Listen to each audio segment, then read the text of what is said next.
3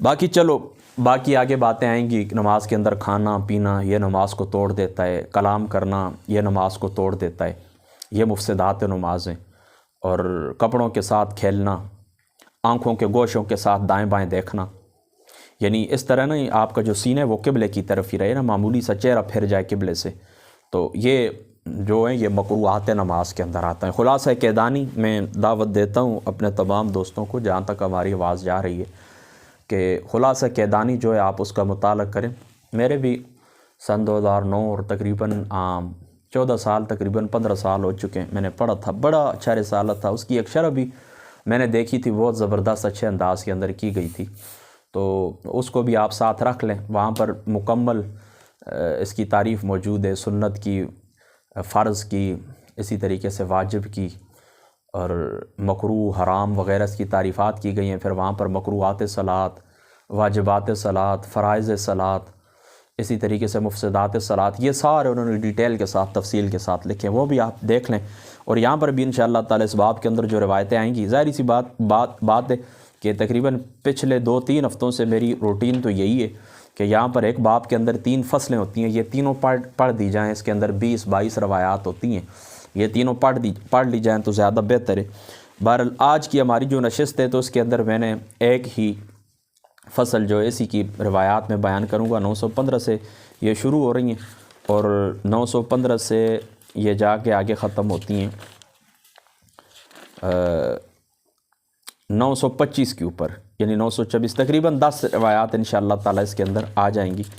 اور جو ضروری باتیں ہوں گی انشاءاللہ تعالی میں ان کی تفصیل عرض کر دوں گا، اور ورنہ ترجمے سے بات بالکل واضح ہو جائے گی.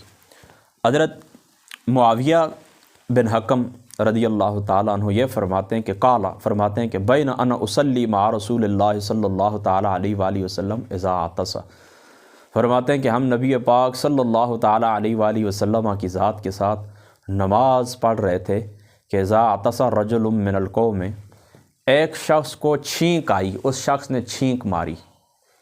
اس شخص نے کیا کیا؟ پنجابی میں ہم کیا کہتے ہیں؟ نچ مارنا. ٹھیک ہے، نچ مارنا. چھینک آئی اس شخص کو تو فقلت، میں نے کہا یرحمک اللہ، فرحمانی القوم، میں نے کہا یرحمک اللہ، یعنی دیکھیں نا کسی کو چھینک آئے نا تو اس کا یہ جواب ہے نا، یہ مسلمان کے حقوق میں سے کہ جب اس کو چھینک آئے تو وہ جس وقت کہے نا الحمدللہ، تو اس کے جواب تمہیں دینا ہے، تمہارے اوپر یہ لازم ہے. کیا کہیں گے آپ؟ یرحمک اللہ. تو اب اس کو چھینک آئی تو میں نماز کے اندر ہی تھا، تو میں نے کہا یرحمک اللہ. میں نے جس وقت یہ کہہ دیا تو فرحمانی القوم بابصارہم، بڑی سخت نظروں سے لوگ مجھے دیکھنے لگے، بڑی سخت نظروں سے. فقلت واسکل ویاہو ما شأنکم تنظرون الی فجعلوا یضربون بایدیہم علی افحاظہم. اور بات ہے میں نے کہا کہ میری ماں مجھے رو، یہ لوگ کیا کر رہے ہیں، مجھے کیا کر رہے ہیں، کہ یہ لوگ مجھے گور رہے ہیں، کیوں گور رہے ہیں؟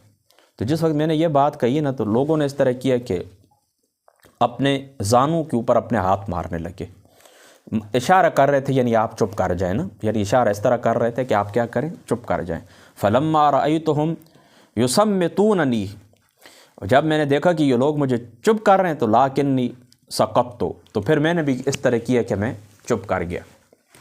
اب دیکھیں فلما صلی رسول اللہ صلی اللہ تعالیٰ علیہ وآلہ وسلم، جب حضور علیہ الصلاۃ والسلام کی ذات شریفہ نماز مکمل فرما چکے، فابی ہوا و امی، رسول اللہ صلی اللہ تعالیٰ علیہ وآلہ وسلم آپ کی ذات پاک کے اوپر میرے ماں باپ قربان ہوں کہ حضور علیہ الصلاۃ والسلام کی ذات اقدس کیسے تھے. فرما ما رأیت معلما قبلہ ولا بعدہ احسن تعلیما منہ، فرما حضور علیہ الصلاۃ والسلام سے زیادہ شانوں والا، حضور علیہ الصلاۃ والسلام سے زیادہ پیارا معلم نہ میں نے پہلے دیکھا ہے نہ میں نے بعد میں دیکھا. یعنی حضور سے پہلے بھی کوئی ایسا معلم حضور جیسا نہیں تھا، اور حضور کے بعد بھی حضور علیہ الصلاۃ والسلام کا معلم، حضور علیہ الصلاۃ والسلام جیسا معلم میں نے نہیں دیکھا.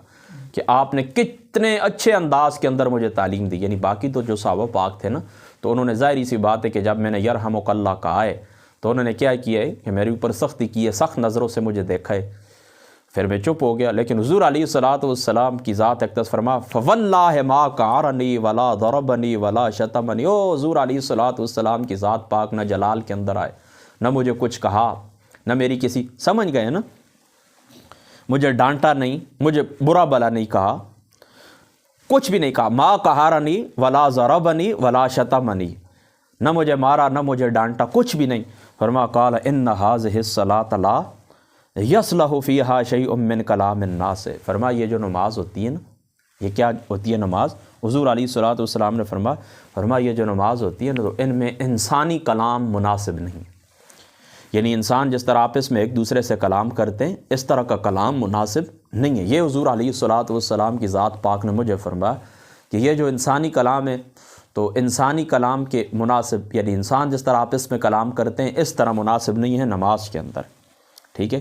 ان هذه الصلاۃ لا يصلح فيها شيء من كلام الناس انما هي التسبیح والتکبیر وقراءۃ القرآن، فرمایا یہ نماز کیا ہے؟ تسبیح ہے، یہ نماز تکبیر ہے، یہ نماز قراءت قرآن ہے، یعنی نماز اسی کا مجموع ہوتا ہے نا، قراءت قرآن ہوتی ہے، تسبیح ہوتی ہے اللہ تعالیٰ کی، اور تکبیریں ہوتی ہیں، ٹھیک ہے نا، اس کا مجموعہ کیا ہے؟ نماز ہے۔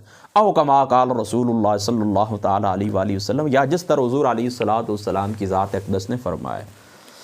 اب یہاں پر آگے بڑھنے سے پہلے دیکھیں اس بات کے اوپر غور کر دیں کہ او کما قال علیہ الصلوۃ والسلام، یہ لفظ علماء بھی بولتے ہیں، کیوں بولتے ہیں؟ یہ رسول اللہ صلی اللہ تعالیٰ علیہ وآلہ وسلم کے صحابہ بولا کرتے تھے، اس کی وجہ یہ کہ کیا پتہ کہ کوئی الفاظ کے اندر کمی بیشی ہو گئی ہو، یعنی حضور علیہ الصلوۃ والسلام نے یہ لفظ اس طرح فرمایا یا اس کے قریب فرمایا، ٹھیک ہے، یہ اس لیے بولا جاتا ہے تاکہ جو کوئی کمی بیشی ہو تو وہ اللہ تعالیٰ کی ذات اقدس، یعنی روایت بالمعنی جائز ہے نا، اس میں تو کوئی شک شبے کی گنجائش نہیں ہے، لیکن حضور علیہ الصلوۃ والسلام کے الفاظ ہیں، وہ الفاظ کا تو اتنا زیادہ مطلب ہماری جو کتب حدیث ہیں تو بہت کم اس طرح کے الفاظ کا خیال رکھا گیا، ورنہ یہ اکثر روایات کیا ہیں؟ روایت بالمعنی، یعنی صحابہ پاک فرماتے ہیں کہ اس طرح حضور علیہ الصلوۃ والسلام نے فرمایا، یعنی اپنے الفاظ کے اندر وہ کنورٹ کر کے فرماتے ہیں، تو یہ روایت بالمعنی درست ہے، ٹھیک ہے، روایت بالمعنی کیا ہے؟ درست ہے۔ تو فرمایا او کما قال رسول اللہ صلی اللہ علیہ وسلم، اور دوسری بات یہ یاد رکھیں کہ حضور رحمت عالم صلی اللہ تعالیٰ علیہ وآلہ وسلم وَإِنَّكَ لَعَلَىٰ خُلُقٍ عَظِيمٍ، حضور علیہ الصلوۃ والسلام کی ذات پاک کو اللہ تعالیٰ کی ذات اقدس نے کن اخلاق عالیہ سے نوازا، اور وہ تمام اخلاق خداوندی سے حضور علیہ الصلوۃ والسلام کی ذات اقدس متصف تھے۔ اخلاق حضور علیہ الصلوۃ والسلام اللہ تعالیٰ کے اخلاق سے کیا تھے؟ زندہ تھے۔ تو فرمایا دیکھیں نا کہ حضور باقیوں نے کیا کیا کہ مجھے تعدیب کی، میری سخت نظروں سے مجھے دیکھا، لیکن حضور کا انداز تعلیم کیا تھا؟ حضور علیہ الصلوۃ والسلام کا انداز تعلیم کیا تھا؟ ما رأیت معلما قبلہ ولا بعدہ احسن تعلیما منہ فواللہ ما قہرنی ولا ضربنی ولا شتمنی، حضور نے مجھے ڈانٹا نہیں، مجھے مارا نہیں، صرف اتنی بات کہی کہ یہ نماز تکبیر ہے، یہ نماز تسبیح ہے، اور یہ نماز کیا ہے؟ یہ نماز قراءت قرآن ہے۔ یعنی انسانوں کا جو کلام ہوتا ہے، یہ کلام نماز کے اندر نہیں کیا جانا چاہیے۔ یہ تھا حضور علیہ الصلوۃ والسلام کے اخلاق کی، اور یہ انداز تعلیم، یعنی اپنے دوستوں تک جس وقت آپ بات پہنچائیں گے، ان کو آپ سمجھائیں گے، اللہ رسول کی دعوت ان تک پہنچائیں گے، تو پھر کیا کریں گے؟ اس انداز کے اندر لوگوں سے گفتگو کریں گے، اس انداز کے اندر لوگوں تک اپنی بات پہنچائیں گے، جذبات کے اندر نہیں آئیں گے، ڈنڈا آپ نہیں اٹھائیں گے، اور آپ کا جو چہرہ ہے اس کے اوپر سختی نہیں آنی چاہیے، بلکہ آسانی کے ساتھ، اچھے الفاظ کے ساتھ، موعظہ حسنہ کے ساتھ آپ نے لوگوں کو اللہ تعالیٰ کی طرف بلانا ہے، ٹھیک ہے، سمجھ گئے نا؟ یہ انداز تبلیغ کا ہونا چاہیے، یہ انداز دعوت کا ہونا چاہیے۔ پھر میں نے کہا قلت یا رسول اللہ صلی اللہ تعالیٰ علیہ وسلم انی حدیث واحد بجاہلیت وقد جاءنا اللہ بالاسلام وان منا رجالا یأتون الکہانہ، پھر میں نے کہا یا رسول اللہ صلی اللہ تعالیٰ علیہ وسلم، یہ قریبی جاہلیت کا زمانہ تھا، تو اس کے اندر ہم تھے، اب اللہ تعالیٰ کی ذات اقدس نے ہمیں اسلام عطا فرما دی۔ یعنی کیا مطلب ہے؟ مطلب یہ کہ یہ بات میرے علم کے اندر نہیں تھی۔ ظاہری سی بات ہے کہ پہلے نماز کے اندر دعا سلام ہوتا تھا، جس طرح آگے حضرت عبداللہ ابن مسعود والی روایت آئے گی، وہ کہتے ہیں کہ نجاشی کے پاس سے جس وقت ہم واپس آئیں، پہلے ہم حضور کو نماز کے اندر سلام کرتے تھے، حضور علیہ الصلوۃ والسلام ہمیں جواب دیتے تھے، لیکن نجاشی کے پاس آئیں تو پھر حضور علیہ الصلوۃ والسلام نے کیا فرمایا کہ یہ کیا ہے؟ نماز کیا ہے؟ یہ شغل ہے، یعنی مشغولیت ہے، کس کے ساتھ؟ اللہ تعالیٰ کی ذات اقدس کے ساتھ۔ تو اب نماز کے اندر یہ سلام دعا کیا ہے؟ ممنوع ہو گیا ہے۔ تو ان کے علم کے اندر نہیں تھا، تو کہنے لگے یا رسول اللہ آپ قریبی، میں جاہلیت کا زمانہ ہم نے چھوڑا، اسلام کی ہدایت اللہ تعالیٰ نے دی ہے، یعنی اتنے زیادہ آداب سے ہم واقف نہیں ہیں۔ تو رسول پاک صلی اللہ تعالیٰ علیہ وسلم آپ نے اسی وجہ سے ان کو نماز دہرانے کو حکم نہیں دیا، ٹھیک ہے۔ اچھا، پھر کہنے لگے یا رسول اللہ صلی اللہ علیہ وسلم وَإِنَّ مِنَّا رِجَالًا يَأْتُونَ الْكُهَانَ قَالَ فَلَا تَأْتِهِمْ، کہنے لگے یا رسول اللہ صلی اللہ تعالیٰ علیہ وآلہ وسلم ہم کائنوں کے پاس جاتے ہیں. ہم کن لوگوں کے پاس جاتے ہیں؟ کائنوں کے پاس جاتے ہیں. تو حضور نے کیا فرمایا؟ تأتہم، فرمایا تم اس طرح کرو کہ کائنوں کے پاس آپ نہ جایا کریں. کائنوں کے پاس حضور علیہ الصلوۃ والسلام نے کیا فرمایا؟ آپ نہ جایا کریں. اچھا، اب کائن کون لوگ تھے یہ بات آپ ذہن کے اندر رکھیں. کائن وہ لوگ تھے، یہ ایک جماعت تھی، ایک گروہ تھا زمانہ جاہلیت کے اندر. عرب کے اندر کائنوں کی ایک کیا تھی؟ جماعت تھی. یہ لوگ اس طرح کرتے تھے کہ جنات، شیاطین اور ارواح حبیثہ ان سے اپنی کیا کر لیتے تھے؟ مناسبت پیدا کر لیتے تھے. جب ان سے مناسبت پیدا کر لیتے تھے وہ جھوٹی سچی باتیں ان کو بتاتے تھے، کچھ سچی کچھ جھوٹے یا مکس کر کے، اور پھر یہ اس طرح کرتے تھے جو جھوٹ سچ وہ ان کو بتاتے تھے. یہ پھر لوگوں کے سامنے اس طرح کرتے تھے کہ غیب دان بن جاتے تھے کہ ہم تمہیں غیب کی خبریں دیتے ہیں. تو غیب کے مدعی بن کے یہ لوگ سیٹ کے اوپر بیٹھ جاتے تھے اور لوگوں کو آنے والے زمانے کی باتیں بتا، یہ ہوگا، اس طرح ہوگا، اس طرح ہوگا. تو نبی پاک صلی اللہ تعالیٰ علیہ وآلہ وسلم آپ کی ذات اقدس نے ان کو کیا فرمایا؟ یأتون الکہان قال فلا تأتہم، قال فلا تأتہم، آپ نے ان کے پاس نہیں جانا. اچھا، قلت ومنا رجال یتطیرون قال ذاک شیء یجدونہ فی صدورہم فلا یصدنہم. پھر وہ کہنے لگے یا رسول اللہ صلی اللہ تعالیٰ علیہ وسلم ہم میں سے بعض لوگ پرندے اڑاتے ہیں. یتطیرون کیا کرتے ہیں؟ ہم پرندے اڑاتے ہیں، یعنی فال لیتے ہیں. یہ بتائیے کس طرح ہوتا تھا. یہ لوگ اس طرح کرتے تھے زمانے جاہلیت کے اندر، پرندے پالتے تھے نا، تو ان کو اڑا دیتے تھے اس طرح. تو جب ان کو اڑا دیتے تھے، یعنی یتطیرون کا کیا مطلب ہے؟ یہ ان پرندوں کو اڑا دیتے تھے. ایک کام کرنا چاہتے تھے نا کہ مثال کے طور پر آج میں کراچی کا سفر کرنا چاہتا ہوں کاروبار کے لیے، یہ میرے لیے اچھا رہے گا یا نہیں رہے گا. تو اس طرح کرتے تھے کہ ایک پرندہ اڑاتے تھے، اگر وہ دائیں طرف چلا جائے تو کہتے تھے اب ٹھیک ہے، اچھی فال اس سے لے لیتے تھے کہ ٹھیک ہے میرے لیے سفر مبارک کے کاروبار کے اندر مجھے نفع ہوگا، چلے جاتے تھے. اگر وہ بائیں طرف چلا جاتا تو پھر اس طرح کرتے تھے، کہتے نہیں آج کا جو سفر ہے یہ نوست والا ہوگا اور ہم اس طرح کریں گے، جائیں گے تو نقصان کریں گے. لہذا انہوں نے یہ حضور علیہ الصلوۃ والسلام کی ذات اقدس کی، حضور علیہ الصلوۃ والسلام کی ذات اقدس سے پوچھا. تو حضور علیہ الصلوۃ والسلام کی ذات اقدس نے کیا فرمایا کہ فرمایا یہ ایسی بات ہے، منا رجال یتطیرون وقال ذاک شیء یجدون فی صدورہم فلا یصدنہم. تو ہم میں سے بعض لوگ پرندے اڑاتے ہیں. فرمایا یہ ایسی بات ہے جسے وہ اپنے دلوں میں پاتے ہیں، انہیں یہ بات کاموں سے نہ روکے. یعنی جو کام تم کرنا چاہتے ہو نا، اس وجہ سے اس کام سے نہ رک جاؤ کہ پرندہ بائیں طرف چلا گیا، اس وجہ سے کام سے تم نہ رک جاؤ. اب آپ سمجھ گئے اس بات کو، یعنی کوانت بھی آپ سمجھ گئے، فال لینا بھی آپ سمجھ گئے، یتطیرون پرندے اڑانا یہ بھی آپ سمجھ گئے. یعنی کائنوں کی ایک جماعت تھی جو ارواح حبیثہ سے، شیاطین جن سے اپنی مناسبت پیدا کر لیتے تھے اور ان سے وہ ان کو خبریں لیتے تھے اور آگے لوگوں کو غیب کی خبریں بتاتے تھے. اور یتطیرون پرندے اڑانا، فال لینا، یہ کیا تھا؟ دائیں طرف پرندہ چلا گیا تو سفر ٹھیک ہے، بائیں طرف چلا گیا تو. حضور علیہ الصلوۃ والسلام نے فرمایا یہ بات بھی، یعنی اللہ تعالیٰ کی ذات اقدس نے اس کی کوئی سند نہیں اتاری، یہ بات ان کے اپنے دلوں کے اندر آنے والی ہے. یعنی اپنے دلوں سے یہ انہوں نے بات خود بنا لی ہے، اپنی مرضی سے انہوں نے یہ بات خود اپنے اوپر طے کر لی.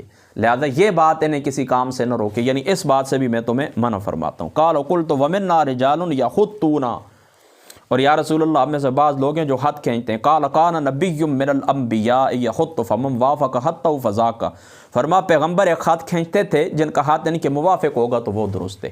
ہاتھ کھینچنا آپ سمجھتے ہیں نا کہ ہاتھ کھینچنا کیا ہوتا ہے؟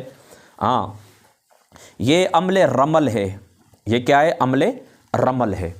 اور حضرت ادریس علیہ الصلوۃ والسلام کی جو ذات مقدس ہے ان کی طرف یا حضرت دانیال کی طرف ان کی نسبت کی گئی ہے. ٹھیک ہے، یعنی یہ خط کھینچے جاتے ہیں نا، ان خط سے پھر اس طرح کے آگے خبر دی جاتی ہے کہ معاملہ کیا ہونے والا ہے. اسے کیا ہوتا ہے؟ خبر دی جاتی ہے خط کھینچ کر. اس کو علم رمل کہتے ہیں. اس کو کیا کہتے ہیں؟ علم رمل. اور اس علم رمل سے کیا ہوتا ہے؟ غیب کے آنے والے جو زمانے کے حالات ہوتے ہیں ان کو جانچا جاتا ہے. یہاں پر نبی پاک صلی اللہ تعالیٰ علیہ وآلہ وسلم آپ کی ذات مقدسہ نے اس سے صراحتاً ممانعت اس لیے نہ فرمائی کیونکہ اس عمل کی نسبت بعض انبیاء کی طرف ہے. یعنی یہ خط کھینچنے والا عمل جو ہے علم رمل، اس کی نسبت بعض انبیاء کی طرف ہے. لہذا حضور علیہ الصلوۃ والسلام نے صراحتاً تو ممانعت نہیں فرمائی ہے، لیکن یہ اشارہ دے دی ہے کہ انبیاء علیہ الصلوۃ والسلام میں سے ایک نبی تھے اللہ تعالیٰ کی، یعنی حضرت دانیال تھے یا حضرت ادریس تھے وہ اس طرح کیا کرتے تھے، تو ان کے خط کے موافق اگر تمہارا خط ہے تو یہ درست ہے۔ تو اب ظاہری سی بات ہے کہ ان کے خط کے موافق ہونا تب بھی ہمیں معلوم ہو سکتا ہے کہ جب ہمارے پاس کوئی صحیح ذریعہ علم ایسا موجود ہو کہ جو علم کا ذریعہ ہمیں یہ بتا دے کہ وہ خط اس طرح کھینچتے تھے۔ تو جب ان کا ہمیں علم معلوم ہو جائے پھر ہم خط کھینچیں اس کے موافق، پھر تو درست ہے۔ تو جب ان کا علم ہم تک پہنچے، اس کا کوئی صحیح ذریعہ ہمارے پاس موجود نہیں ہے، یعنی وہ کس طرح خط کھینچتے تھے اس کا کوئی صحیح ذریعہ ہمارے پاس موجود نہیں ہے، لہٰذا اس کی علم رمل کی اور اسی طریقے سے علم تکثیر کی، ان دونوں کی اکثر علماء نے ممانعت فرمائی ہے۔ لہذا یہ یاد رکھیں، قوانت ہو یہ بھی درست نہیں ہے، اسی طریقے سے پرندے اڑانا فعال کے لیے یہ بھی درست نہیں ہے، یا کوئی اور طریقہ فعال لینے کا آپ کریں کہ چلو یہ میرا تیر ہے اس طرف چلا گیا تو میں جاؤں گا کام کے لیے، اس طرف گیا تو نہیں جاؤں گا، اس کی بھی ممانعت ہے۔ رمل کی بھی یعنی خط کھینچنے کی بھی ممانعت ہے، اور علم تکثیر کی بھی ممانعت ہے۔ تو اب یہ جتنی گفتگو ہے سے آپ کو بالکل سمجھ آ گئی کہ قوانت کیا ہوتی ہے، یہ بھی آپ کو سمجھ آ گئی پرندے اڑانا کیا ہوتا ہے، اور خط کھینچنا یعنی علم رمل اور علم تکثیر یہ کیا ہوتا ہے، یہ سب اس شریعت یعنی شریعت محمدی علی صاحب و الصلاۃ والتسلیم اس کے اندر کیا ہے، ممانعت ہے۔ لہٰذا ان چیزوں سے آپ نے کیا کرنا ہے، بچنا ہے۔ آگے بڑھیے۔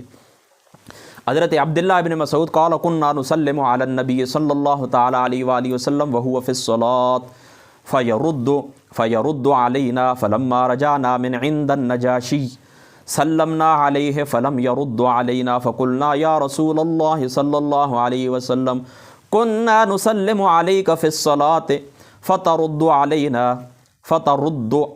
فقال ان في الصلاة لشغلا۔ حضرت عبداللہ ابن مسعود رضی اللہ تعالیٰ عنہ آپ فرماتے ہیں کہ سرکار دو عالم صلی اللہ تعالیٰ علیہ وآلہ وسلم کو نماز کی حالت میں ہم سلام کیا کرتے تھے، حضور علیہ الصلوۃ والسلام کی ذات مقدسہ ہمیں جواب عطا فرمایا کرتے تھے۔ جب ہم نجاشی کے پاس سے واپس ہو کر آئے ہم نے حضور علیہ الصلوۃ والسلام کو نماز کے اندر سلام کیا ہے، حضور علیہ الصلوۃ والسلام کی ذات مقدسہ نے ہمیں کوئی جواب نہیں دیا۔ ہم نے پوچھا یا رسول اللہ صلی اللہ تعالیٰ علیہ وآلہ وسلم، پہلے جب ہم آپ کو سلام فرمایا کرتے تھے آپ جواب عطا فرمایا کرتے تھے، اب ایسا کیوں نہیں ہے؟ تو حضور علیہ الصلوۃ والسلام کی ذات اقدس نے فرمایا ان فی الصلاۃ لشغلا، نماز ایک مصروفیت ہے۔ کیا مصروفیت ہے؟ اللہ تعالیٰ کی ذات اقدس کے ساتھ مصروفیت ہے، اللہ کی ذات اقدس کے ساتھ مشغولیت ہے۔ عبودیت میں استغراق کا نام نماز ہے، اللہ سے ملاقات کا نام نماز ہے۔ تو اب کیا ہے، نماز کے اندر یہ دعا سلام منع ہو گئی، پہلے ابتدا کے اندر منع تھی۔ ظاہری سی بات ہے کہ اس کی کچھ حکمتیں ہوتی ہیں، کیونکہ نیا جو ایک بندہ انٹر ہوتا ہے اس چیز کے اندر تو اتنی سختیاں نہیں کی جاتی، نرمیاں کی جاتی ہیں تاکہ آہستہ آہستہ یعنی تدریجاً تعلیم دی جاتی ہے، پھر دلوں کے اندر جو بات راسخ ہو جاتی ہے پھر حکم لگا دیا جاتا ہے۔ ٹھیک ہے، آگے بڑھیے۔ حضرت معیقیب عن النبی صلی اللہ تعالیٰ علیہ وسلم، معیقیب کے متعلق یاد رکھیں کہ یہ صحابی بھی ہیں اور یہ تابعی بھی ہیں، دونوں کے اندر آپ نے فرق یاد رکھنا ہے۔ یہ جو معیقیب ہیں وہ عن معیقیب عن النبی صلی اللہ تعالیٰ علیہ وآلہ وسلم، تو یہ رسول اللہ صلی اللہ تعالیٰ علیہ وسلم کے صحابی ہیں۔ یہ جو اوپر نجاشی کا ذکر گزرا ہے نا، نجاشی یاد رکھیں ملک حبشہ کا بادشاہ تھا۔ تو ابتدا کے اندر پھر اس طرح کہ حضور علیہ الصلوۃ والسلام کے جو جانثار صحابہ تھے مشرکین مکہ سے تنگ آ کر انہوں نے حبشہ ہجرت کی تھی، اور اس شخص نے اس طرح چونکہ یہ تورات کا پہلے یہ عیسائی تھا یہ شخص، تو عیسائیت کے ساتھ اس کا تعلق تھا، تو تورات سے اس نے یہ بات جان لی تھی، یعنی جو اعلامی کتابیں پہلے حضور علیہ الصلوۃ والسلام کی ذات اقدس سے پہلے مذہبی جو کتابیں تھیں تو تورات انجیل وغیرہ، تو بعثت کے متعلق حضور علیہ الصلوۃ والسلام کی بعثت کے متعلق اس کو علم ہو چکا تھا۔ لہٰذا جس وقت حضور نبی پاک صلی اللہ تعالیٰ علیہ وآلہ وسلم کو اس کو علم ہوا کہ عرب کے اندر اس طرح رسول اللہ مبعوث ہوئے ہیں مکہ پاک کے اندر، اور انہوں نے اس طرح کیا کہ نبوت کا دعویٰ کیا ہے، تو اس شخص نے حضور علیہ الصلوۃ والسلام کے اس دعوے کو سچ جانا ہے، حضور کی ذات اقدس کے اوپر ایمان رکھا ہے اور حق کے وفاداری ادا کی۔ حضور علیہ الصلوۃ والسلام کے صحابہ کے ساتھ بڑی خندہ پیشانی کے ساتھ بڑی نرمی کے ساتھ یہ بندہ پیش آئے، اور حضور علیہ الصلوۃ والسلام کی ذات مقدسہ کو تحفے بھی بھیجیں۔ ٹھیک ہے، تو یہ جو حضرت عبداللہ ابن مسعود فرماتے ہیں نا کہ ہم ان کے پاس سے جس وقت واپس آئے ہیں نا، تو پھر حضور علیہ الصلوۃ والسلام کی جو ذات پاک ہے، تو آپ آقا علیہ الصلوۃ والسلام کی ذات پاک نے پھر ہمیں سلام کا جواب نہیں دیا۔ تو یہاں پر جس نجاشی کا ذکر ہے، پھر یہ 9 ہجری کے اندر یہ رسول اللہ کے صحابی یہ دنیا سے رخصت ہوئے، اور حضرت محدث دہلوی صاحب نے دیکھا ہے کہ حضور ان کی غائبانہ نماز جنازہ پڑھی ہے، لیکن اس غائبانہ نماز جنازہ سے مراد ظاہراً غائبانہ ہے، حقیقت کے اندر اس طرح تھا کہ جبریل علیہ الصلوۃ والسلام نے وہ نجاشی یعنی سارے پردے اٹھا دیے تھے حضور علیہ الصلوۃ والسلام کے، وہ سامنے تھا، نجاشی سامنے تھا۔ لہذا جو علماء استدلال پکڑتے ہیں غائبانہ نماز جنازہ کے متعلق اس حدیث پاک سے، تو ان کی یہ بات درست نہیں ہے۔ تو حضرت معیقیب یہ فرماتے ہیں عن النبی صلی اللہ تعالیٰ علیہ وسلم فی الرجل یسوی التراب، ٹھیک ہے، حضور علیہ الصلوۃ والسلام کی ذات اقدس کے سے یہ روایت کرتے ہیں کہ عن النبی، حضور سے روایت کرتے ہیں فی الرجل یسوی التراب حیث یسجد قال ان کنت فاعلا فواحدۃ، ایک شخص نے سجدہ کی جگہ مٹی برابر کرنے کے متعلق نماز میں، یعنی دیکھیں نا نماز اس وقت ظاہری سی بات ہے یہ صفیں قالینی اس طرح تو نہیں ہوتی تھی نا، ظاہری سی بات ہے نیچے مٹی ہوتی تھی، تو اس کو برابر کرنے کے متعلق حضور علیہ الصلوۃ والسلام کی ذات اقدس سے سوال کیا گیا، تو حضور علیہ الصلوۃ والسلام نے جواب دیا اگر تو نے کرنا ہی ہے تو ایک دفعہ کر لے، یعنی بار بار نہیں کر، یعنی عمل قلیل ایک دفعہ عمل قلیل ہی ہوتا ہے، ٹھیک ہے، اس سے نماز کے اوپر فرق نہیں پڑتا، لیکن بار بار آپ نے نہیں کرنا ہے۔ وعن عائشہ قالت سألت رسول اللہ صلی اللہ تعالیٰ علیہ وآلہ وسلم عن الالتفات فی الصلاة فقال هو اختلاس یختلسہ الشیطان من صلاۃ العبد، حضرت عائشہ سے روایت فرماتی میں نے رسول اللہ سے نماز میں ادھر ادھر دیکھنے کے بارے میں پوچھا، فرما وہ اچک لینا ہے شیطان بندے کی نماز میں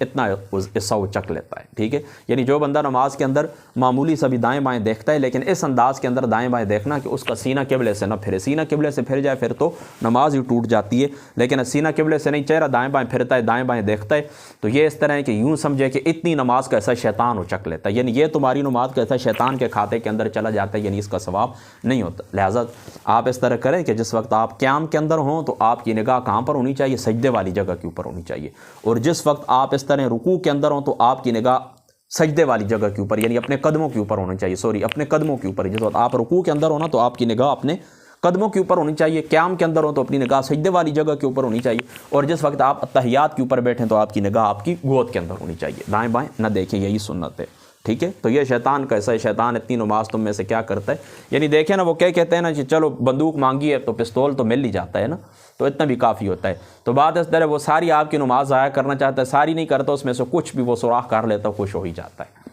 لہٰذا اس کو خوش نہ کریں، نماز کے اندر دائیں بائیں نہ دیکھیں۔ باقی اس طرح کہ ایک روایت جو آتی ہے کہ حضور علیہ الصلوۃ والسلام اپنے گوشہ چشم یعنی چشم کے کناروں سے حضور علیہ السلام اپنے مقتدیوں کے حالات دیکھا کرتے تھے۔ حضرت امام احمد سے اس حدیث پاک کے متعلق جس وقت پوچھا گیا تو حضرت امام احمد سخت غصے جلال کی حالت میں آ گئے اور آپ کا جسم کانپنا شروع ہو گیا، اور فرماتے ہیں اس روایت کی اسناد صحیح نہیں۔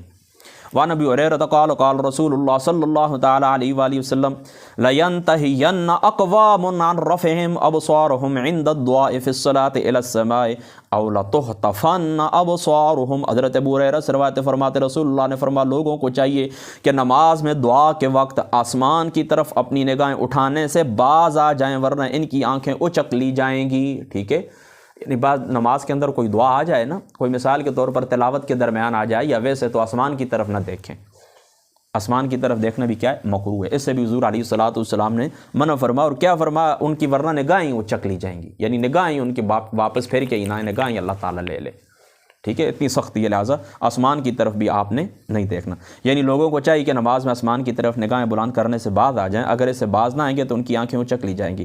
ایک روایت میں آتا ہے کہ حضور نماز میں آسمان کی طرف نگاہ مبارک اٹھایا کرتے تھے، لیکن جس وقت خشوع وضو کا حکم نازل ہوا تو پھر حضور علیہ الصلوۃ والسلام نے اپنی نگاہ مبارک کیا کر لی تھی؟ نیچے کر لی تھی۔ وعن ابی قتادہ رضی اللہ تعالی عنہ قال رأیت النبی صلی اللہ تعالی علیہ وآلہ وسلم یؤم الناس، حضور علیہ الصلوۃ والسلام ہمیں امامت فرما رہے تھے، وامامۃ بنت ابی العاص علی عاتقہ، حضرت امامہ رضی اللہ تعالی عنہ حضرت ابو العاص کی جو بیٹی تھیں وہ حضور علیہ الصلوۃ والسلام کے کندھوں مبارک کے اوپر سوار ہو جاتی تھیں، فاذا رکع وضع، حضور علیہ الصلوۃ والسلام جب رکوع میں جاتے تو اس کو زمین کے اوپر رکھ دیتے، واذا رفع من السجود، اور جس وقت حضور علیہ الصلوۃ والسلام کی ذات اقدس سجدے سے سر اٹھاتے، اعادھا، پھر ان کو بٹھا لیتے۔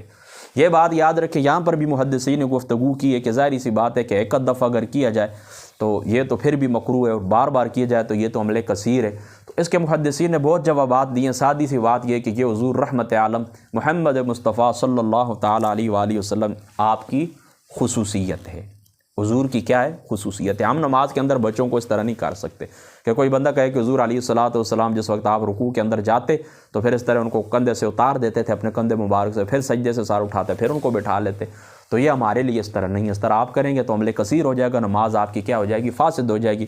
لیکن حضور علیہ الصلوۃ والسلام کی یہ کیا تھی خصوصیت تھی۔ وعن نبی سید قال قال رسول اللہ صلی اللہ تعالی علیہ وآلہ وسلم اذا تصاب احدکم فی الصلاۃ فلیقزم ما استطاع فان الشیطان یدخل۔ حضرت ابو سعید فرماتے رسول اللہ نے فرمایا جب تم میں سے کسی کو نماز میں جمائی آئے تو حت الامکان اسے کیا کرے روکنے کی کوشش کرے، فلیقزم اسے پی جائے، فان الشیطان یدخل بے شک جمائی کے ذریعے شیطان بندے کے منہ کے اندر داخل ہو جاتا ہے۔ جمائی پتہ کس کی علامت ہوتی ہے؟ سستی کی علامت ہوتی ہے۔ یہ جو تمہارے اعضاء ہوتے ہیں ان کی سستی کی علامت ہوتی ہے، اسی طریقے سے معدے کے پر ہونے کی علامت ہوتی ہے۔ لہذا شیطان کے ہتھیاروں میں سے ایک ہتھیار ہے سستی، لہذا یہ اس کی طرف اشارہ، اس کی نسبت اس طرف یعنی جمائی کی نسبت اس طرف کر دی گئی ہے، لہذا شیطان اس سے خوش ہوتا ہے۔ یہ سستی اور کائلی شیطان کے ہتھیاروں میں سے کیا ہے؟ ایک ہتھیار ہے۔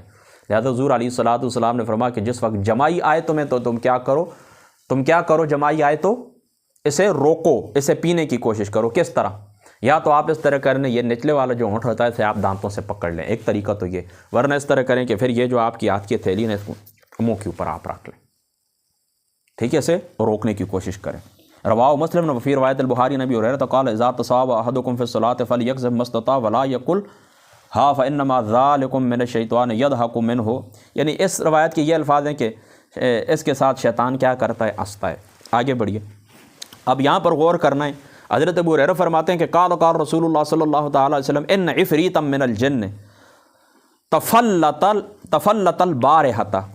حضرت ابو ہریرہ فرماتے ہیں کہ گزشتہ رات ایک کھڑکی سے ایک سرکش جن، تفلت البارحۃ کھڑکی سے ایک سرکش جن ظاہر ہوا، اچھا، لیقطع علی صلاتی فامکننی اللہ منہ، فامکننی اللہ منہ، وہ چاہتا تھا، شیطان آیا ہے، عفریت آیا ہے، وہ کیا کرنا چاہتا تھا؟ میری نماز کو منقطع کرنا چاہتا تھا۔ اللہ فامکننی اللہ منہ فاخذتہ فاردت ان اربطہ علی ساریۃ من سواری المسجد، اللہ تعالیٰ کی ذات اقدس نے مجھے اس کے اوپر قدرت دے دی ہے اور میں نے کیا کیا؟ ارادہ کیا کہ مسجد کے ستونوں میں سے ایک ستون کے ساتھ اس کو باندھ دوں، حتی تنظروا الیہ کلکم، یہاں تک کہ تم صبح کے وقت سارے اس کو دیکھ لیتے۔ تو فذکرت دعوت اخی سلیمان، پھر مجھے یاد آ گئی حضرت سلیمان کی دعا، رب ھب لی ملکا لا ینبغی لأحد من بعدی، تو فرددتہ خاسئا، تو فرمایا مجھے اپنے بھائی سلیمان کی دعا یاد آ گئی تو میں نے اس طرح کیا کہ چھوڑ دیا اس شیطان کو، کیا کیا؟ عفریت کو کیا کیا؟ چھوڑ دیا، تو وہ ناکام اور خاسر ہو کر واپس چلا گیا۔ یعنی اللہ تعالیٰ کی جو ذات مقدس ہے، اللہ تعالیٰ کی ذات اقدس نے اس عفریت کے اوپر مجھے اختیار دے دیا، اور میں چاہتا تو اس کو مسجد کے ستونوں میں سے ایک ستون کے ساتھ باندھ دیتا۔ صبح کے وقت آپ کیا کرتے؟ اس کی زیارت کرتے، اس کو دیکھتے، سوری زیارت کا لفظ تو نہیں آنا چاہیے، آپ اس کو دیکھتے، بندہ ہوا وہ آپ دیکھ لیتے اس عفریت کو، اس شیطان کو۔ لیکن کیا ہے؟ اللہ تعالیٰ کی ذات ہے۔ مجھے وہ دعا یاد آ گئی حضرت سلیمان علیہ الصلوۃ والسلام کی۔ حضرت سلیمان علیہ الصلوۃ والسلام نے کیا؟ رب ھب لی ملکا لا ینبغی لأحد من بعدی، یہ حضرت سلیمان علیہ الصلوۃ والسلام کی دعا تھی، ٹھیک ہے۔ تو اس ملک سے جنات و شیاطین کی تسخیر اور ان پر تصرف و تسلط کرنا مراد ہے۔ اور جب کہ حضرت سلیمان علیہ الصلوۃ والسلام نے یہ دعا کی تھی اور اس ملک یعنی تسخیر جنات کو اپنے لیے محسوس کیا، تو حضور علیہ الصلوۃ والسلام نے یہ چاہا کہ اس تصرف کا اظہار نہ کریں اور ملک سلیمان کے اندر مداخلت نہ کریں۔ اس کو ملک سلیمان پڑھیں یا ملک سلیمان، یہ دونوں باتیں درست ہیں۔ یعنی حضرت سلیمان علیہ الصلوۃ والسلام نے اللہ تعالیٰ کی بارگاہ کے اندر یہ دعا کی تھی، اور اس دعا کا مفہوم کیا ہے کہ یہ جو جنات ہیں، یہ جو شیاطین ہیں، ان کے اوپر اے اللہ تعالیٰ کی ذات اقدس مجھے تصرف عطا فرما۔ تو حضرت سلیمان علیہ الصلوۃ والسلام کی ذات پاک کو اللہ تعالیٰ کی ذات اقدس نے یہ تصرف عطا فرمایا۔